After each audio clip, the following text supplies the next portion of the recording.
Hey you guys, thanks for tuning in. So I wanted to share with you today one of our favorite fall time recipes. We call this a fall time recipe because we don't eat it during the summer, because during the summer I don't like to bake a lot. Of course, who does with hot weather baking? So we kind of leave this for like peach season. So I would totally recommend this recipe around the fall. Like winter recipe is so delicious, you guys. So if you love oatmeal, stay tuned.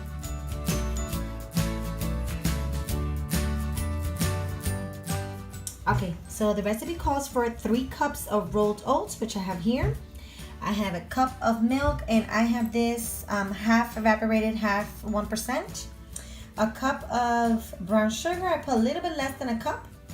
I have a cup of melted butter, 2 eggs, 1 teaspoon of salt, 2 teaspoons of baking powder, and 2 teaspoons of cinnamon. So what you pretty much do is combine everything. Now this recipe usually uses dried cranberries. I'm gonna link it down below so you can see, but I always do it with fresh fruit. And my favorite is peach, you guys. If you find the nice ripe peach, it is perfect for this recipe. So let's combine everything and combine.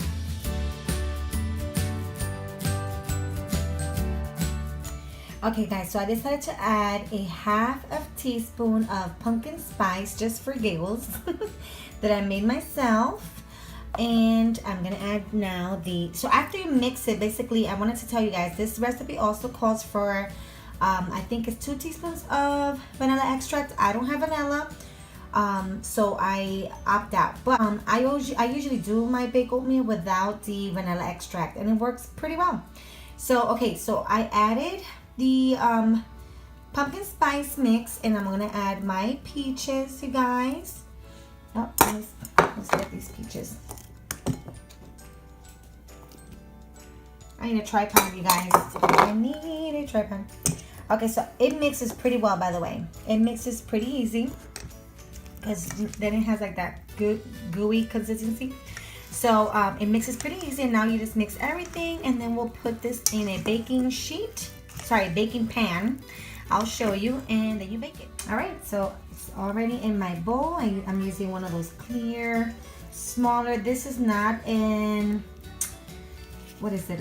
It's not an 9 by 13. It's smaller than the 9 by 13. You definitely want to use something smaller than the regular 9 by 13. So this one is definitely smaller. I usually use another thing one of those ceramic baking ones, but this time I'm using this one.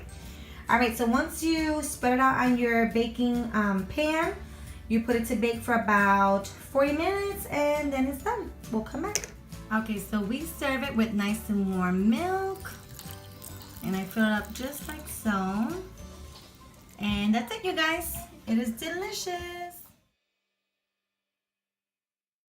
You want more? Yeah.